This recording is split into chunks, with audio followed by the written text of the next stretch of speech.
Hello, everyone. Welcome to tonight's training class. Tonight it's going to be on state effects, how to create them, how to use them, by Jacky. So, Jacky, take it away and teach us all. Thank you, John. As you said, my name is Jackie Elliott.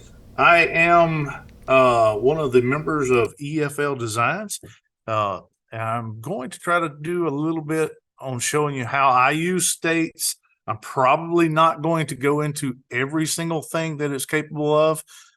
Some of those things are like creating countdown clocks and even using them in moving heads. So I'm not really going to get into that. Recording in progress.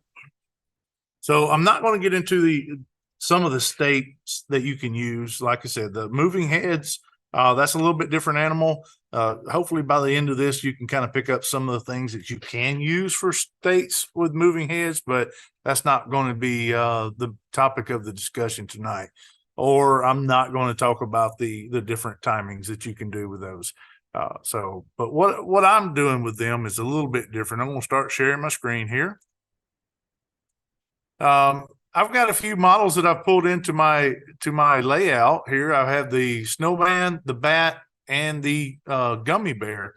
And what I'm going to do is just kind of give you a little bit of a rundown of some of the things you can use states for. And hopefully we'll have a lot of time for questions, but I can get a little long-winded with some of this stuff. So states, I probably use states in my models more than anybody else does. So I've kind of got a little bit of a hang of it. Obviously that some of the developers have really went out and created a very powerful tool in states.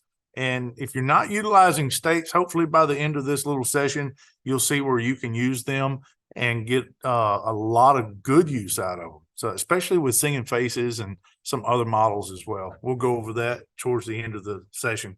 But first, what is a state? A state is kind of an in-between. It's almost like a submodel, but it's almost like faces. The reason why I say it's kind of in between is because you pick things like you do a submodel, but it has automations like a face. So we can use that for a lot of different things. So maybe I can show you one of these on the snowman here.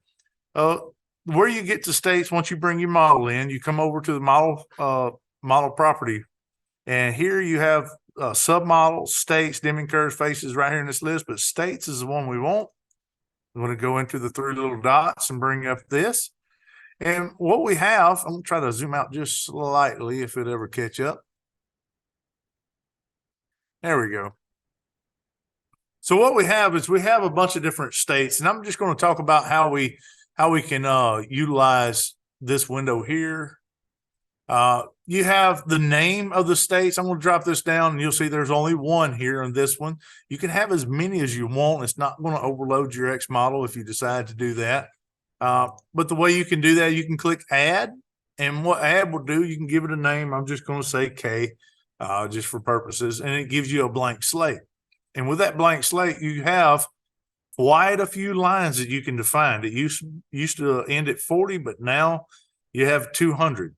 And having that many definitions, if you reach the end of that, you probably went too far anyway, and you can create another one if you need to.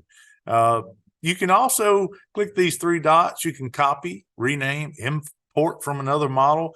Let's just say that you create a state effect for one model and you have 10 of them in your display.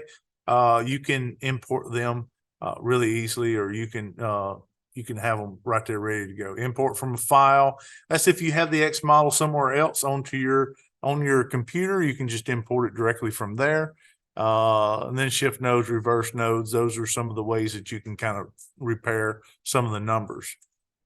Delete, obviously you can delete, and that's what I'm going to do here in just a second for this one. But you also have node ranges, you have single nodes. For the most part, what we're going to talk about is going to be node ranges, just like you would in most of your pixel props. So we'll just stick with that for now. I am going to delete this. Matter of fact, I'll just go into something else first. The 7-segment display, that's one of the subjects I'm not going to discuss because I'm not real keen on it. It is a great tool but there are so many different ways to do it now that this is one of the ways to do it. Keith Wesley did make a good video, and if you're interested, take a look at his states video, and you can take a look at how he had that set up. And it is a good tool if you're interested in that. Force custom colors. When you do that, it brings up this right here, and this is white. This is white right now. It's not blank. If you double click it, it brings up your options here for the colors. You can define your custom color like you want it to be, and we'll cancel. And now I am going to delete, and I am sure. It leaves me here with the EFL Snowman. This is the definitions that I have here. What I'm going to do is I'm going to click on these one at a time and kind of give you a real quick rundown of what I have going on to give you an idea of what it does. So I have the mid arm defined, and I have that mid arm defined in multiple locations. Right here, I have orange, and that is for the stick arm right here. The next mid arm is the mitten.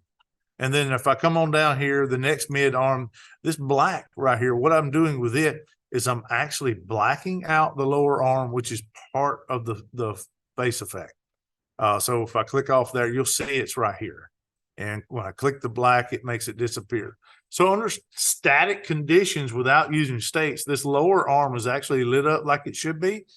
But whenever you are calling the mid arm, you'll actually black out that lower section there so that you don't see it along with the other ones. That's just one of them things. If you need to get rid of a portion while the other portions are operating, you can use black to do that. Upper arm, same thing. I have the stick and I have the mitten. Come down here, upper arm, and I'm blacking out both the mid and the lower. I don't think the mid was necessary, but it is being blacked out for now, just for good purposes. I'm going to get into these numbers in just a little bit. They are a repeating pattern. I'll show you why that is. It's good for different automations, but for now, I'm just going to stick with mid arm and upper arm and show you that. We'll go into angry and sad right quick so I can get that out of the way, but I'm going to zoom in, hopefully. Let's see if I can get her to zoom in. It's not going to do it. We'll do it in the sequencer. Maybe so. So right here I have angry. And what I've done is I actually just take and knock out a few pixels, and it gives him an angry look. If I go to the sad, I do the opposite direction, give him a little bit of a sad look. So it's a way to give a little bit of an expression while you're going along with that. So upper arm and mid arm, you have these different here. I'm going to go into the sequencer and show you how that looks. Hopefully I can stay active here. I'm going to put the face effect on the snowman. Can you guys see this okay? Just want to make sure. Yep, it's good. Thanks. All right, so let's take a little bit of a time to discuss render order. Okay, render order is very important here when you're using states, because if you use them on the wrong end, it won't do you any good. It'll actually look a little bit funky. So when you look at your list here, your snowman in this one here is your first thing that's going to hit. Second thing will be the gummy bear, and it will run through each one of the submodels. Even if there's nothing on it, it's still going to look at it and see if there's something to do. Each submodel is its own element when it comes to the render order. So you kind of keep that in mind, that you have to kind of keep things in the proper order. But with the state effects don't work on the submodels. I wish they did, but they don't. That is would be a terrible headache for the developers to create. So right now, that's just not going to happen. But we keep everything on the main model. And what we need to do is create a layer above, or at least have another one here. And the state effects need to happen above the face effect. So on your layers, and here's back to the render orders, right? On your layers, it starts from the bottom and works its way up. So that's important to know. But in models, in your elements here, it goes down. But in layers, it works its way from the bottom up. Keep that in mind when you're setting some of this stuff. Here is your state effect, the AB. I'm going to drag it in, and I'm just going to put a little short section in here. And you'll notice that it says EFL Snowman all, right? And I have state is clicked. If I want to use an individual state, then I'm going to have it right here. The reason why this is showing it like it is, there is actually a render order in the states too. The order in which you put them inside of your list of states is also the render order as well. And if you remember right, the last thing that I did was I had the black on all of the bottom. So it's blacking out everything. Also, you notice that the eyes are kind of misshapen here because of that. But what we want to do is we want to drop this down and we're going to pick the one we want. So I've picked mid arm, and I can just simply leave it here, or I can stack a bunch of these state effects in here. I can stack a whole bunch of these. Just go in here and just put another one here. And then I want to take this one, make it upper arm. And if I want to, I can drag across these two, Control C, click in here, Control V, put these together, and now you'll have him waving. Now, what you'll also notice is that it's probably a little slow. So I'm just going to click in here, and I'm going to pull these in a little tighter, and maybe we can get a little bit of speed on there. So you'll notice that when it goes through here, he's just going to wave a little bit. Now, if I wanted to go a little faster, I could tighten these up and get a little more out of them. And if I wanted more waving, I could do the same thing. One thing that you can do, and this is where those numbers are going to come in. With a sequence that you have beats tracks, I'll probably have to try to bring one in here shortly to show you. But when you bring in the beats track, it has numbers attached to it, and those numbers by default is 1, 2, 3, 4. And 1, 2, 3, 4 is a common setup that you can do for your states. And what you'll notice with this, I have two motions here. I have 1, 2, which is mid arm, upper arm. And then that 1, 2, I repeat it with 3 and 4. Let me show you how I've done that. And this works with a lot of different things. So keep this in mind. This works for a lot of different motions with the beats track. So sometimes the beats tracks is just a little bit too slow, so you have to do your own. I'll show you how to do that shortly. So what I've done is I have one here. I'm just going to click through these so you can kind of see. This is the 1, and then you come down into the 2, and I come back into the 3, and this is a repeating pattern. So all the 1s are the same as 3, all of the 2s are the same as 4. So if I have a state or a lyric track or a timing track of some sort that has 1, 2, 3, 4, it's going to call all of these 1s. It's going to call all of these 2s, all of these 3s, and all these 4s at the same time. And that way you can have a lot of appearance of motion just because you can move some things around. Let me see if I can bring in just something here. I don't know what I have. Let's see. Let me go into the sequencer first before I do that. Let's see. File, close sequence. And then I'm going to do a new sequence, animation. We'll just do 40 and done. Oh, maybe we'll do a different one and actually do a music track. Musical. Let me pick something. Here we go. Let's do this one. You guys are not going to hear it anyway, but that's not really the point, because I didn't share sound, so that's probably going to be good on your ears. So you see the audio track here. I'm just going to right click and I'm going to add a timing track. Let's make it this beats right here. Okay. And you're going to notice you have a default here, right? So beats per bar is 4. These are the numbers that you'll see. If I bring this up, you'll get some more stuff, but we're going to leave it at 4. That way we can keep the repeating pattern 1, 2, 3, 4. I hit OK, and it's processing the audio. There we go. I'm going to zoom into it and let you see these tags. All right, so now we enter the tags to get here, and it looks like it starts on 2, 2, 3, 4, and 1, 2, 3, 4. So these are the tags that we're going to point to. Let me edit my display elements here. I'm going to bring everything, and no. Let's get Snowman over here. We'll get Gummy Bear and Bat. We'll get them back over here. Okay, so I have my beats track here, 1, 2, 3, 4, and it's a repeating pattern.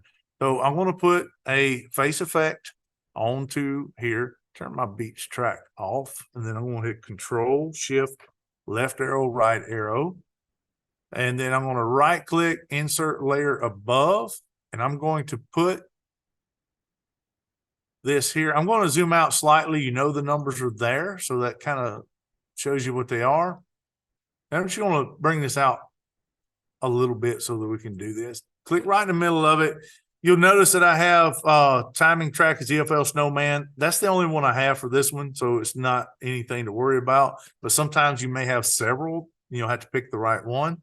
Instead of state and picking which particular one we want, we're going to go to timing track. We're going to drop the timing and go to beats. And you'll notice that what it's doing is actually waving with automation here due to this beats track, and it's waving with the beats of the sound of the music here. So this is a really neat automation that you can do. Sometimes, however, this is not the fast enough. So you need to create a different type of timing track. Working on a few things there, but for now, the way you would want to go about doing that is you can add a timing track, and we're going to just make it empty. That'll be fine. We can name it if we wanted to, but for now, that's not a big deal. And what I'm going to do is I'm just going to put some timing marks in here so that I'll have something to go by. And I am going to shift, double click to open this up. And just like the beats track, I'm going to go 1, 2, 3, 4, and at that point, I'm just going to Control C, and then I'm going to Control V, and then I'll just grab a hold of these and go Control C, click in here and do Control V. I just do it a few times here, and then we'll have a whole bunch of numbers here that we can try to use. Now, the timing of this depends on how many repetitive 1, 2, 3, 4s we have, or the length of this timing track. So we'll play around with that and just see. So now what I'm going to do is I'm going to click in here and drop my beats down to empty, since it's still named empty. And you'll see that it's trying. It's not going to do anything because we have a bunch of numbers in the same section. So it's hitting the first one, which is 1, and it's staying there. So to fix that, we're going to change our mode to iterate. We need this iterate so that it goes through each number inside of each lyric track, inside of each bar. And so we'll iterate, and now you'll see. Now you'll notice he is definitely needing to say hey ya a few times here. He's karate chopping something. So we could slow this down. What we'll do is we'll hold Control Shift, get in here, and let's just say that we want to delete a whole bunch of these, and delete. Let's do a few more, and delete, and hit OK. That probably is not nowhere near enough. No, not at all. But you kind of get the point that we can change the speeds by doing this. Let me zoom out quite a bit, and I want to, you see it's starting to slow down. There we go. So that's not too terribly bad. If you needed to speed it up, slow it down, you can kind of see how that goes. But what I would recommend doing in this case is to create enough 1, 2, 3, 4s to go across the entire length of the lyric track, and you can point at this at any point in time. So what I've got here is I can do this. I can Control C, and then I can put it here. Turn this off. All right, I can put it here, Control V, and I can change the length of time. The problem you may run into here is this. Okay, so let's change this back to beats, and I want to get it in here. Let's zoom into this section right here. And you'll notice that I'm picking this up really close to in between. And let me get in a little tighter so you can see we're on a 4. And what we want to do is we want to pick it up on a 1 just to make life easy. And I want to drag this to this little location where it says 1. I want to make sure it's within that section. And I could turn the beach track on and then, click this and do a control shift left, and it puts it directly on it. But it's not required to be directly on it. The reason why I want to put it there is because if I hit play, you'll see that it's going to start at mid arm and go up instead of up and come down. You want things to go in a certain order. So I'm going to hit play. You'll see it goes through instead of jumping around. Now, if I had this, let's just say at somewhere in a 4, and let's do it really quickly. I'm going to hit the play again, and what you're going to see is that instead of going through the mid arm and up at a decent time, it's going to bounce up to 4 and then go to waving. And so you see how it just jumped. So keeping your timing here is going to be pretty important. If you're interested, a lot of people that's watching your show ain't going to see it. They're not going to even notice it, but you will. So the way to fix that is to make sure that you started at a proper time. Considering that 1, 2, and 3 and 4 are the same, I could start it on a 3 and do the exact same thing. So just keep that in mind that however you build your states, these are the types of things that affect how it looks when you put it in motion. But the automations are there for the beach tracks. The automation is there for you to create your own lyric track and timing track. And then you can also use states to call individual ones as you want to. So what I'll do is I'm going to actually put it on, let's put it on angry for a second here. Come on, put it on angry. And I want to zoom in so that you can see how he looks. It just gives him a different look. So there's a lot of use case scenarios for the state effect just on that. There's another way that we can use state effects, and I'm going to show you that one in just a second. So let's do that now, matter of fact. So let's click on this. We'll go into the states right here. Click in here, 3 dots, open it back up. I'm going to try to hide these meeting controls out of the way. There we go. All right. So what I'm going to do for right now, I'm going to add a new timing track. We're going to create, a state effect. We're going to create a new one. And I'm going to call this one static. That's just what I call a lot of my models whenever I create an overall coloring is a static, because it's not going to be automated. It's just going to be there for coloring things in. So that's a pretty good title. You can name it whatever makes sense to you. I am going to keep it in node ranges. I'm going to force the custom colors, but I'm not worried about that at the moment. We'll go ahead and turn that on. Right here in the nodes, what we're going to do is we're going to click actually only one time where you see this little square, and we're going to right click import submodels. And I'm going to import everything individually, right? So we'll have buttons here, and you'll see that it brought in buttons, and I'm going to title it buttons. Now with buttons, you'll notice there are no spaces and there is no capital letters. That is a quirk of the states that you can't use those. Now click in here, get the square. I'm going to import submodels. I'm going to do the eyes.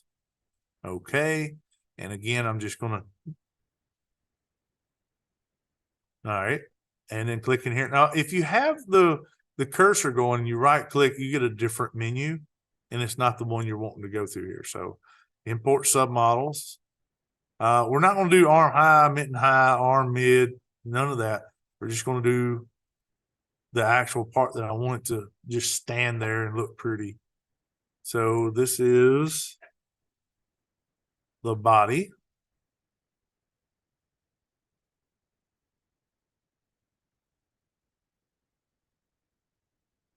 Hat.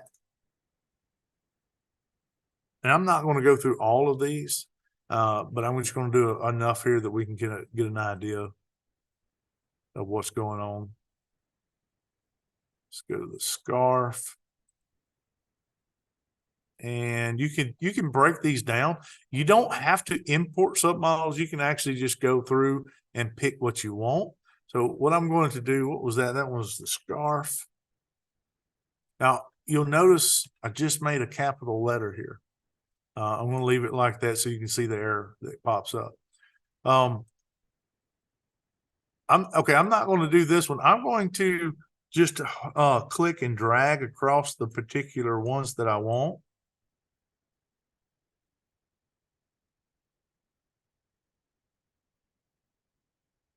So you can kind of see another way of selecting these, because if you have a model that don't have a lot of submodels, this is the way you would build that.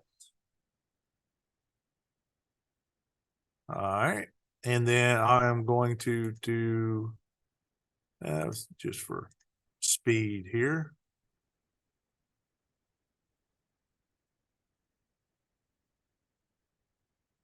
All right. I'm just going to call this stick, carrot, and there's no spaces, stick, carrot, and browse, because I'm going to use the same color on all of them. If you wanted to break them up, you can, but I'm not too concerned about that for now.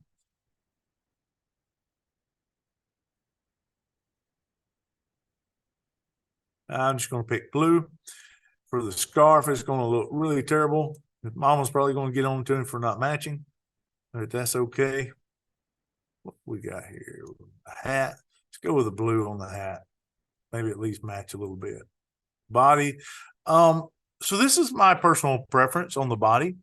Anything white, I use this one right here and not this. And that's because the pixels, they're very, very bright when it comes to the white color. You need to dim it down anyway. So this is a little bit dimmer version, and it generally matches these colors a little bit better on the brightness. So this is just a personal preference. And eyes, let's do the same thing there. Actually, I'm going to use, let's just use the same. And buttons, let's go with red. We need a little bit different color there. All right, so what I've created is a static coloring, and what I really need to do is actually I need to get rid of these eyes. So let's do that. Let's get rid of the eyes. I don't need them in there. I'll show you why in just a second. So get rid of all this.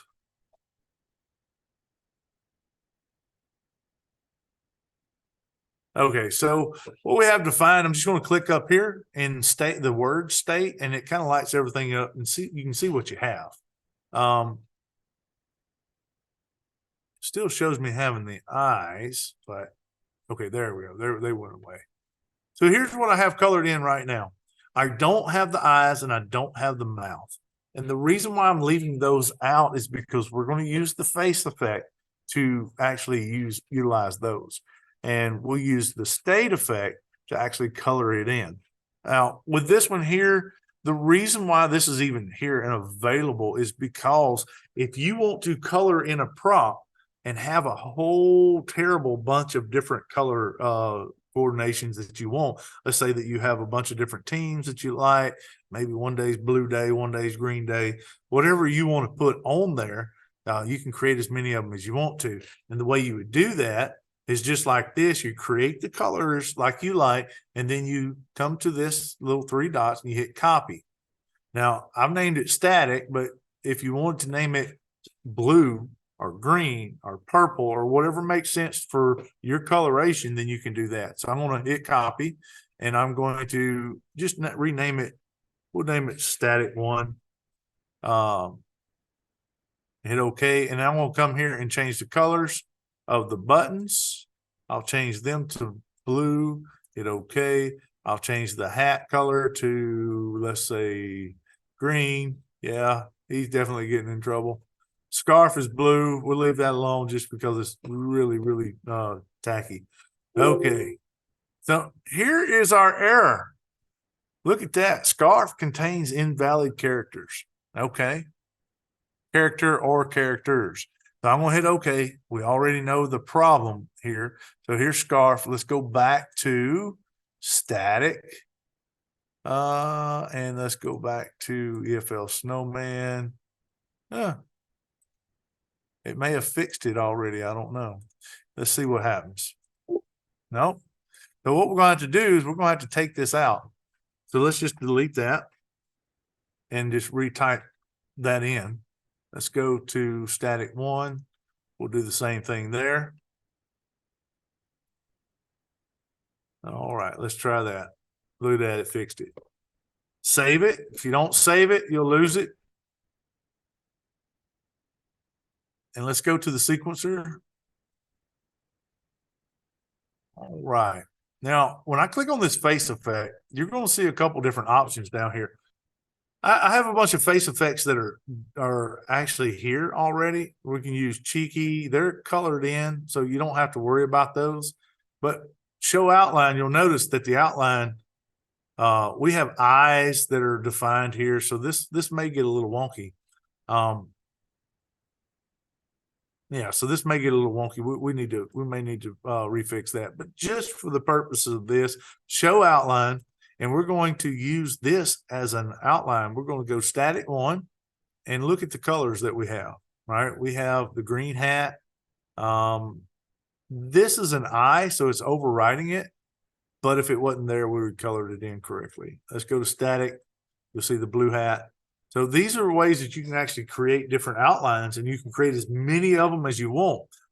This is better for when you have more than 2 colors. Well, in your faces, you have 2 outlines, and you can kind of cheat the system a little bit. The face outline here is defined as the snow.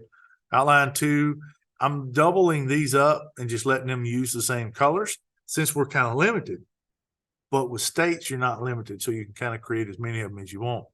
But what I'm also doing is I'm using eyes open 2 here and eyes closed 2. And they're the same thing so that they don't blink. They're actually being used as an outline as well. And that's where we're in a little bit of a problem. So let's just do this. Let's do the same thing. Let's copy this. And we just call it states outline. Makes sense to me so that I know to use it. This is now, it looks like it's the same thing. But what I'm going to do is delete everything out of these sections. I'm going to maintain my eyes here, my actual eyes. So now that I've got rid of those, I'm just going to hit OK. These colors are not going to be a problem because this area is blank anyway. OK, save. And go back to the sequencer. Click on here. I'm going to change this to Cheeky States Outline. And now you'll notice that these colors are actually coming in just like we've defined them in the states. This is a very quick way to do colors. I actually would advise you, if you have more than 2 colors, go ahead and use the states to create these colors like you want them to be. It'll save you a lot of time. Just remember, you have to show your outline. When you show your outline, and then pick the correct state that you want. That can get a little confusing because we also have EFL Snowman, which is defined as some of this other stuff here. But you want to make sure that you know which ones are your colors. And that's why I use the word static. You can name whatever makes sense to you. So that's one quick thing, and I'm sure there may be a few questions by now. If there is, you're welcome to unmute and ask while I gear up to talk about another one.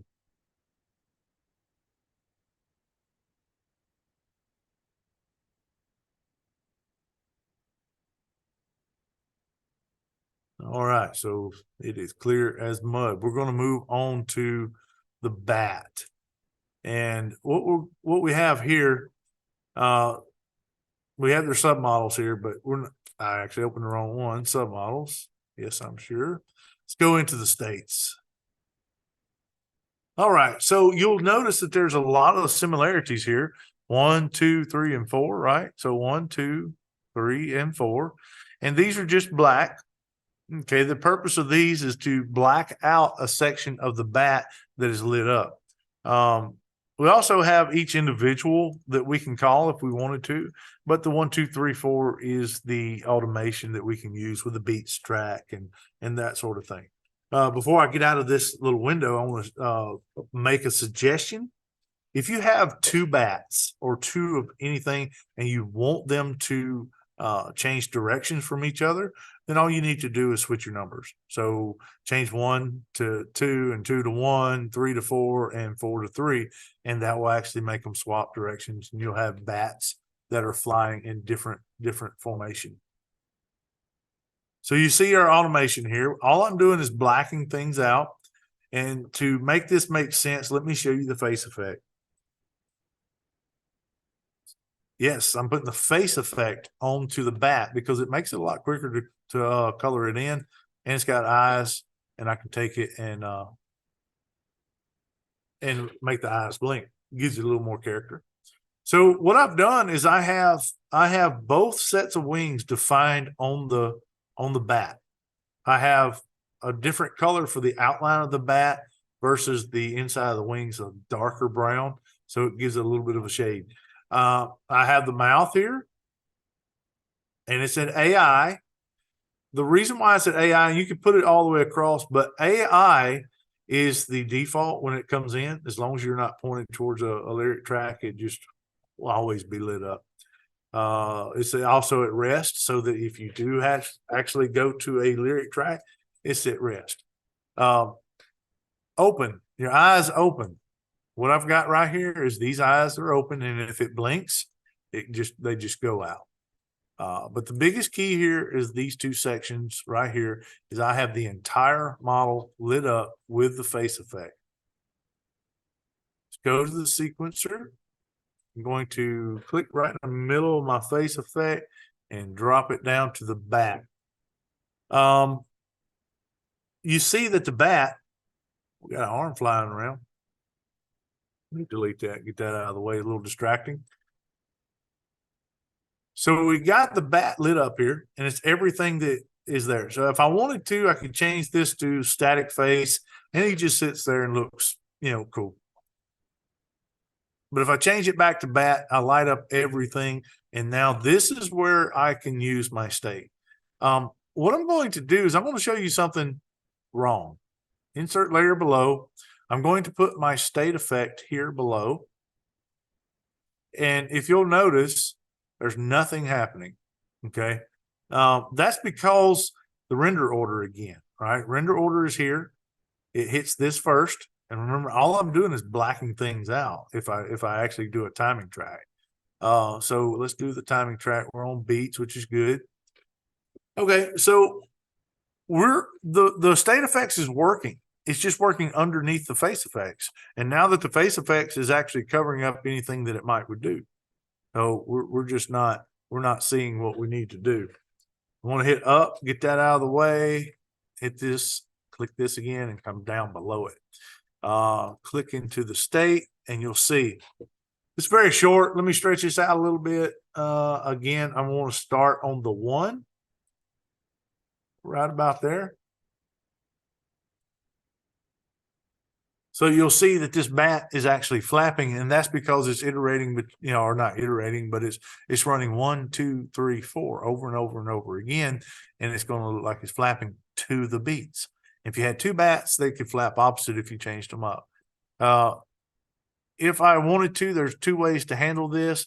I could just drag this over and put another face here that was a different style. So I could do this, come here, and then I could change that to static.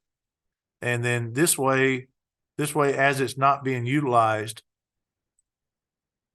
like this, then I could just take it and run through the entire sequence. The other way to handle this is that I can take this and I can put this here. I can put another state here, and then I can point that to a state. And let's do flap. Let's go to, let's just go to 1. No, let's go to 2. Drag this back underneath there. And when we get to this state, let's go back to 1. There we go. Same thing, right? There's several ways that you can get it back into a static position. It just depends on which one works better for you. One other thing that you can use this for, and this is kind of a neat thing.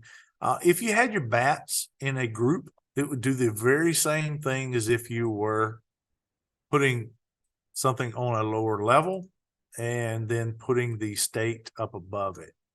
And take a look. Since I'm only blacking it out, what this does is it allows the butterfly effect to come through the areas that are not blacked out, and we can get a cool effect. Let's change this to timing track and beats, and we can get the group effects or individual effects to happen on it just the same. So this is a way that you can add a little character to your display. This is also a way that you can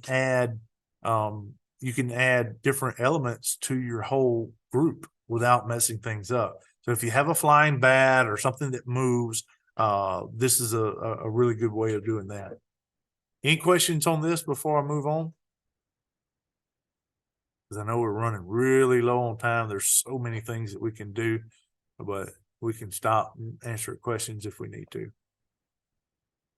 So we've covered just using the motion in it and using some of the different beats tracks and different timing tracks that you can create yourself, choosing the individual states so that you can have it pointed in the direction that you want it to, and allowing the automation to happen however it wants to.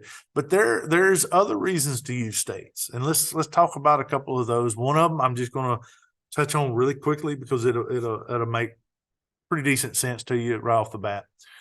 If you have a prop that has multiple colors, it does not have to be a singing face. It doesn't have to be anything special. But let's just say that you have something that has, I'm just going to throw a number, 50 different colors out there. You know, it has a whole lot of colors. Well, you don't want to have to submodel that. You don't want to have to put effects on submodels on every little thing that happens. You can go in, do that, and then create a, you know, you can do an effect on each submodel and do that every time that you want to do it. But the easiest thing to do would be to come in and create a state effect, a static state effect for each one that you want to do, and have that color, every single color that you want. And then this way, whenever you bring something in, you can always put that state effect onto that model and light it up the colors that you want it to without any trouble. The hard part is coming in here and then clicking on states and then going in and defining all the colors that you want. For instance, let's just say, well, not this one. This is not a good example, but let's just say that I wanted to do this on here. I would come in. Oh, I done it again. Here we go. States, they're so close. All right, here we go. So let me go back to static. If this was not a singing face and I was not concerned about having the eyes, because the eyes and the mouth are part of the face effect and you don't want to do that. But let's say I had a static figurine of some sort and I wanted to color everything in, then I'd come through and create this. Let's take a look at the body. I could go through here and create a shading effect where I actually start to dim out each layer here at the undersides of these snowballs so that I get a shade, and it will give it a little bit more of depth by doing that. I can change colors of the top of the hat versus the sides because I have enough lines here that I can define, 200 different colors. And so you can get a lot of different things out of here. But by creating that, you'll have it there all the time, and you can just drop a state effect on your main model, click Control Shift left arrow and right arrow, and fill the entire sequence up in about 2 seconds. So this under the hood work that you do here on your models can save you a lot of time by doing that. So let's take a look at the gummy bear. All right. I want to show you how I'm utilizing states on the gummy bear. This is going to seem silly at first, but let's take a look. I've got a face here. Let's look at it first. They're not colored. I didn't really want to color these in, but here's gummy. I got a dark face gummy, but that's a different animal. So this is your gummy. I have an outline, and if you'll take a look, it has everything in it except for the eyes and the mouth. That's what you expect for an outline. Here's the eyes, and if they close, they just go away. All right, so that's how they're defined. Everything's is going to be colored. Since this is a gummy bear, they're always the same color. This is not a teddy bear, although you can create a teddy bear shape out of it if you want to, but it's not really defined that way right now. So I'm going to hit cancel here. I'm going to go into the states. And this is the last part that I'm going to show you, but I'll show you how to put it in play. What I have is I've created a shading, and it's all white. It's a grayscale, and grayscale is important here because of the way we're going to use this. You could use different colors, but it's really a matter of the scale here. What you do is when you double click in here, you can define your custom color. And right now we're all white. This slider is really the only one you have to worry about. So you can come down and just slowly start sliding it down right here until you get a color that you want. You hit add custom colors. You can click right here, slide this down a little bit further than that other one. Hit add custom colors, and let's go there. Click on this one and then do the same thing. Come down even further, right? And hit add. Okay, so we have 3 different scales here, and we can take a look at these numbers, the 74, if we want to adjust it. I will stress the importance of doing this on a model when it's lit up in front of you, because the color or the shading effect is not going to be accurate on the display here in xLights. It's only going to be accurate on the actual model sitting in front of you. So you'll have to play around with this. Since I have this here, you hit OK, and you'll notice that I got this color, but we'll just change that back to white for now. All right, so right now what I have is my outline is solid white. It is the brightest it can be. The next portion is an area that I slowly start to dim out, and then the next portion is dim even more, and the next portion is dimmed even more. And you'll see that there's a lot more dimmed, pretty dark. I'm going to cancel this. Let's go into the sequencer so I can show you this. I'm going to delete all of this. So here's the gummy bear. I'm going to right click, insert a layer below. I just need 2 layers for this. I'm going to put the face effect onto the bottom layer. Control Shift, left, right. And I want to pick a color. Red, actually green. Let's make it green because that's an easier thing to see. Show outline. Change it from dark face to gummy, and now you'll see that I have the gummy bear lit up, and also still have a waving arm. Get out of there. Okay, so now I have a green gummy bear. He's fine the way he is. There's nothing wrong with that, but we can make him better by creating shades on him. And the way we will do this is we're going to put a state effect on it.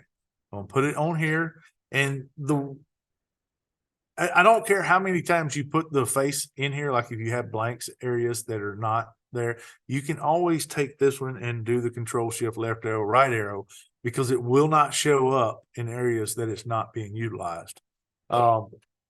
It will right now, but until we fix this. And you'll notice that I have gummy, right? So this is the only one. It's the only one we can choose. But what we're going to do is we're going to leave it just like this. Not worried about that. So we've got the right state. We're on all. And then we're going to come right here. And we're going to change this to brightness. And you'll see that what I've done is those different shades are being affected onto the main model. And we're giving it a shading effect. The outline right here is the brightest part, and then you've got a little bit of a highlights in the bottom corner of each one of these. That's just the way I chose to do it.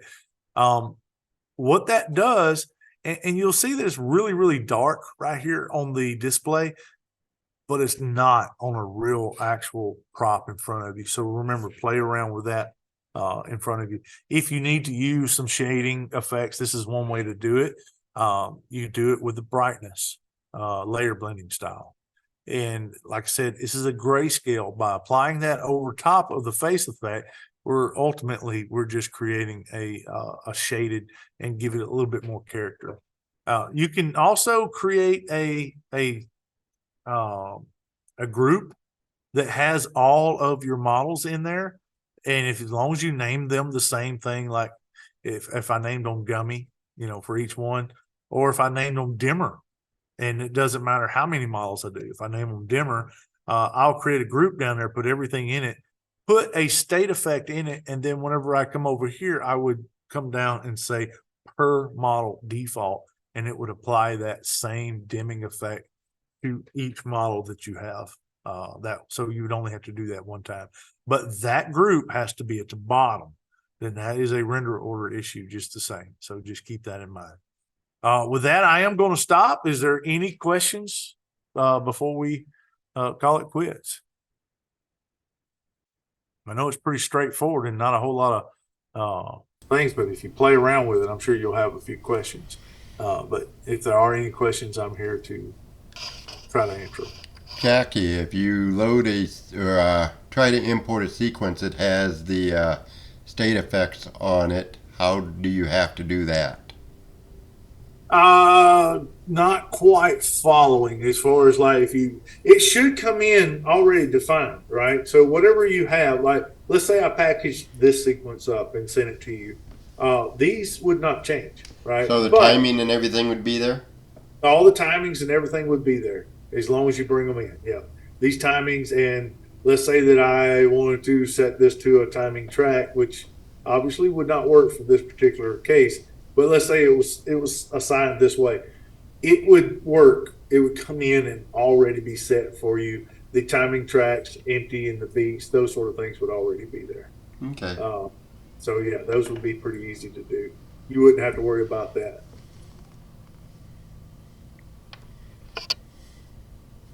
Again, play around with if you do shades on this, do this with the model in front of you so that you know just how dark to make them. The reason why I say that, let me just show you that. I'm going to copy. And let's just name this Gummy 2. Hit OK.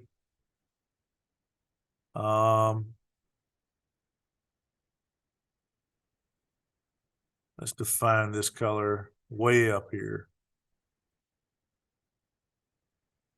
Let's define this color there. And let's define this color there. And maybe a little higher. All right.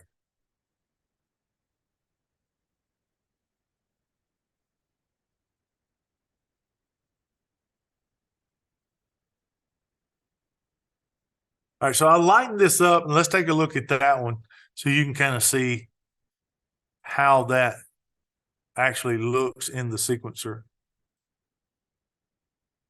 Let's change that to Gummy 2, and you'll notice that it gets a little brighter, but if it was this bright and actually in front of you, you wouldn't see a whole lot of change. So getting it in front of you and really seeing the model dim is going to be key to setting yourself up properly. And it doesn't matter what it is, whether it's let's say it's a pumpkin and you want to shade the bottom of it just a little bit. You can actually do that with the state's outline. Using it as an outline, you can create as many of those layers as you want to.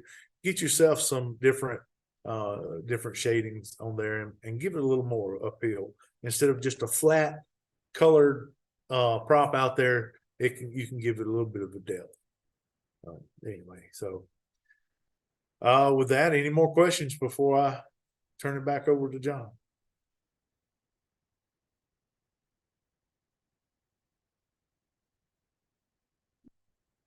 All right, John, all yours. That was a great class. Every time you put it on, I learn a little bit more about this fun stuff. It's amazing what all you can do with states. States are still growing, so stay tuned. Thank you for putting it on.